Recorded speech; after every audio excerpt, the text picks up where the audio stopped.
Hey everyone, this is Ritesh. Welcome back to Dials in Destiny. Today, we are talking about a watch that honestly caught me off guard in the best way possible. But before that, let's hit the intro.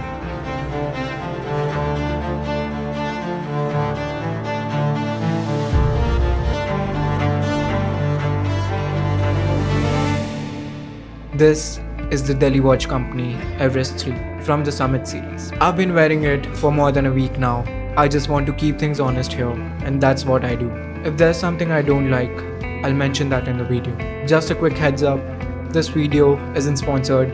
I bought the Everest III myself because I genuinely liked it, and everything you hear is purely my take. Let's start with why I bought this watch in the first place. The dial. That gradient sunrise dial was the main reason I went for it.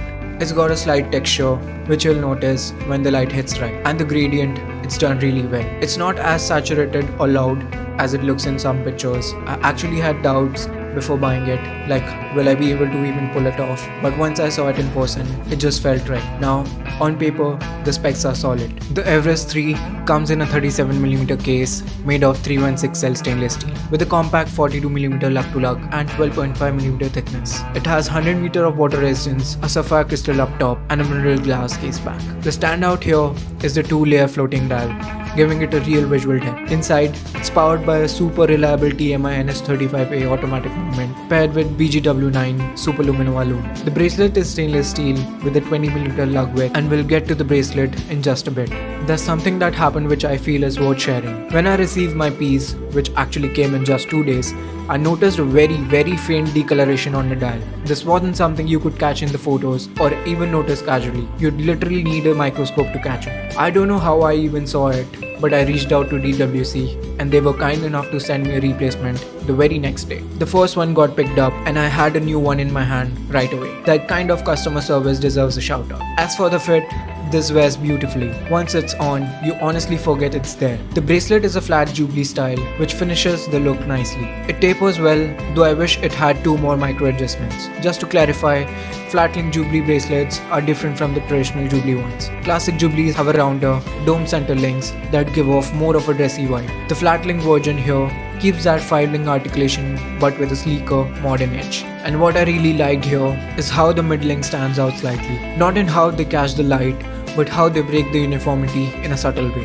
It gives the bracelet this touch of character that feels premium.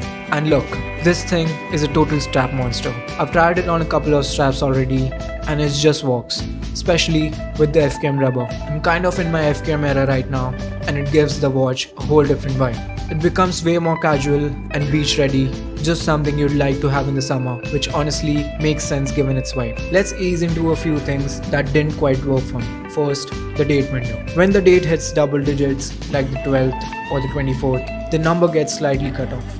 It doesn't affect functionality, but it's visually annoying. Second, the crown. The screw down mechanism works as intended, but when it's closed, there's a noticeable gap between the crown and the case. For most of the users, this might be a minor aesthetic issue, but if you're someone who values tight tolerances, it might catch your eye. When open, it kicks out a lot. Not a deal breaker, but still noticeable. Back to something innovative, the dial. This dial is actually 2 layers.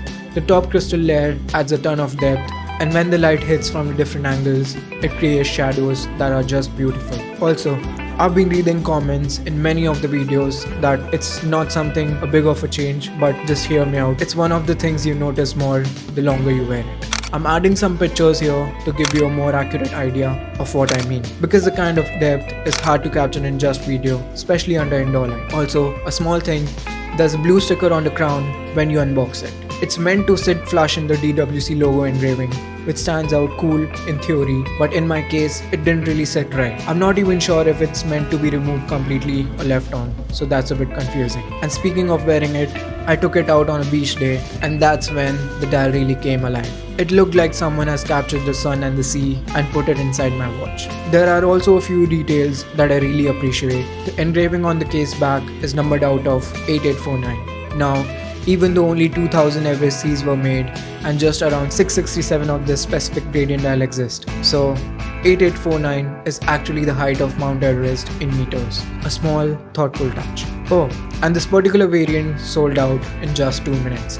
I was literally placing my order at 5 o'clock and by 5:02 it was gone. If you're eyeing this one, DWC is putting this back on sale later this month. I'll post updates on my community tab and Instagram, so make sure you follow me there. To wrap up, if these small things don't bother you, which to be honest, they won't in your day-to-day wear, trust me, go for this piece. It offers something not every watch does at this price point. It's got personality, solid specs, and thoughtful execution, and that's becoming rare these days. I've had the Everest one since 2023, and I've always said it's the most comfortable watch in my collection.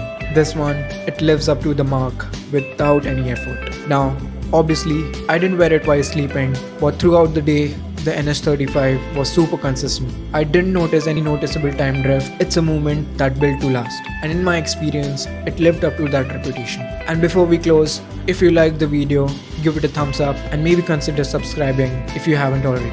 I've got more watch reviews, stories, behind the scenes content coming your way. Thanks for hanging out. If you like short form content, follow me on Instagram. And if you're looking to buy a new watch, just drop me a DM. I'd love to help you out before you end up spending too much on a fashion watch that doesn't deliver. This is Ritesh. You're watching Dials in Destiny. Signing off.